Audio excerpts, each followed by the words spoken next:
வணக்கம், மதுவந்தி பேசுறேன்.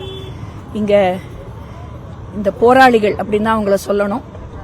இவங்க நமக்காக கோவிட் காலத்துல ராப்பகலா அவங்களுக்கு வியாதி வருமா வராதாங்கிறத கூட பார்க்காம அவ்வளோ உழைச்சிருக்காங்க. அப்படி உழைச்சவங்களுக்கு அவங்களோட உத்தியோகத்தை பர்மனன்ட் ஆக்கணும், இவ்வளவுதான் அவங்க கேட்கறாங்க. அவங்க கோரிக்கை ரொம்ப சிம்பிள், ரொம்ப பேசிக். இது நடக்க வேண்டிய ஒரு விஷயம். அது ஏன் இன்னும் நடக்கலன்னு எனக்கு தெரியல. ஆனா அதுக்காக அவங்க கடந்து 8 நாளா ரொம்ப தைரியமா இந்த ரிப்பன் பில்டிங் எதிர்த்தாப்புலயே உட்காந்துக்கிட்டு போராடிக்கிட்டு இருக்காங்க. இவங்களுக்கு என் சொந்த சார்பாகவும், என் குடும்பம், எங்க அப்பா எங்க அம்மா, என் குடும்ப சார்பாகவும் நான் இங்க வந்து இவங்களுக்கு சப்போர்ட் பண்ணணும். என்னால முடிஞ்சது ஒரு பிஸ்கெட், ஒரு ஜூஸ் கொடுத்துட்டு இவங்களுக்கு சப்போர்ட் பண்ணணும்னு நான் இங்க வந்தேன். கண்டிப்பா இவங்களுடைய இந்த தைரியமான போராட்டம் வெற்றி அடையணும்னு நான் நம்புற கடவுளை வேண்டிக்கிறேன். சென்னையில மழை புயல் எந்த ஒரு இயற்கை சீற்றங்களையும் இவங்க தான் முன்னாடி நின்று வேலை பார்க்குறாங்க. ஸோ அவங்களோட கோரிக்கைகளை வந்து 8வது நாளாக போராடுறாங்க. அதை 8வது நாள் வரைக்கும் தள்ளி இருக்க கூடாது. போராட ஆரம்பிச்ச கையோட வந்து சரி பண்ணிருக்கணும். அத பண்ணல. தூங்கிக்கிட்டு இருக்காங்களா என்னன்னு தெரியல, இல்ல தூங்குறவங்கள தூங்குற மாதிரி நடிக்கிறாங்களா, எழுப்ப முடியுமா என்னன்னு தெரியல. அதனால கண்டிப்பா இதுக்கு ஒரு விடிவு காலம் பிறக்கணும். அது எப்ப பிறக்க போகுதுங்கிறது கூடிய சீக்கிரம் தெரிஞ்சிடும். ஏன்னா இதுக்கு மேல எல்லாம் தாக்கு பிடிக்க முடியாது இல்லீங்களா? அவங்க தாக்கு பிடிப்பாங்க. அவங்க தாக்கு பிடிப்பாங்களா பாப்போம். சொன்ன மாதிரி முன்னாடியே வந்து இப்ப இந்த மழை புயல் காலங்களில் இவங்க அவ்வளவு வேலை பார்த்திருக்காங்க. இவங்களோட பணியில வந்து அளப்பிட முடியாது. கொரோனாக்கெல்லாம் சொன்னீங்க. இப்ப மறுபடியும் இன்னும் 2 மாசத்துல மீண்டும் மழை காலம் வர இப்பவே மழை பெஞ்சுக்கிட்டு இருக்குங்க. இப்பவே மழை பெஞ்சுக்கிட்டு இருக்கு. இது ஒன்னும் புதுசு இல்ல.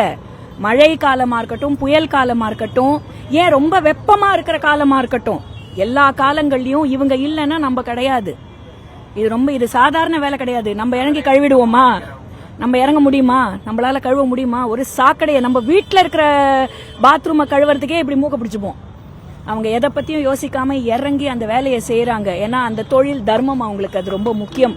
கிளென்லினஸ், ஹைஜீன் இதெல்லாம் ரொம்ப முக்கியங்கிறதுனால இந்த வேலைகளை அவங்க செய்யறாங்க. அப்போ அவங்கள நம்ம சந்தோஷப்படுத்தணுமா வேண்டாமா? அடிப்படை இதெல்லாம் பேசிக்கே எங்க பிரச்சனையா இருக்கு. இப்ப நம்ம என்ன பண்றது? அமைச்சர்களும் கூட்டு பேச்சுவார்த்தை நடத்திருக்காங்க. மற்ற கட்சிகள் இருந்து தொடர்ந்து உங்களை சந்திக்கிறாங்க. அந்த பாதை எப்படி பாக்குறது? தேர்தல் நேரத்தினால பாக்குறாங்களா? அந்த பாதை பேச்சுவார்த்தையே நடத்திக்கிட்டு இருந்தா அப்புறம் எப்பங்க சொல்யூஷன்? இதுக்கு சொல்யூஷன் கண்டுபிடிக்கணும் இல்லீங்களா? பேச்சுவார்த்தை நடத்தலாம், நான் கூட உட்காந்து பேசிக்கிட்டே இருக்கலாம், விடிய விடிய பேசலாம். என்ன சொல்யூஷன்? செயல் என்ன? பேசிக்கிட்டே இருந்தா பத்தாது, செய்கையில காமிக்கணும். அதுதான் ரொம்ப முக்கியம். அதனால அரசாங்கத்துக்கிட்ட நான் கொடுக்கிற ஒரே விண்ணப்பம், தயவு செய்து இவங்க கேட்கிற விஷயங்களுக்கு ஒரு நல்ல முடிவை கொடுங்க. அவ்வளவுதான் நான் கேட்கிறேன். இது ஒரு பிரஜையா நான் கேட்கிறேன், வேற எதுனாலையும் கேட்கல. அவங்க வீடும் கிளீனா இருக்கணும், நம்ம வீடும் கிளீனா இருக்கணும். அப்படி வேணும். இந்த சுற்றுப்புற சூழலும் கிளீனா இருக்கணும்னா இவங்களுடைய கோரிக்கைகளை நிறைவேற்றணும். அவங்க என்ன கேட்டுட்டாங்க? எங்க வேலையை பர்மனன்ட் ஆக்குங்கன்னு கேட்கறாங்க. பேசிக் தானேங்க அது, அவ்வளவுதானங்க நம்ம கேட்கறோம். அதை எப்படி செய்யணுமோ அது பேசி சரி பண்ணி சொல்யூஷன் கொடுக்கட்டும்.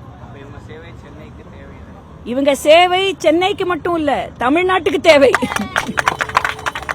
உங்களுக்கு எனக்கு தேவை, எல்லாருக்கும் தேவை. இந்த சேவை இல்லைன்னா சென்னை இருக்காது, தமிழ்நாடு இருக்காது. யோசிச்சு பாருங்க, இவங்க எல்லாம் இல்லைன்னா என்ன ஆகும்?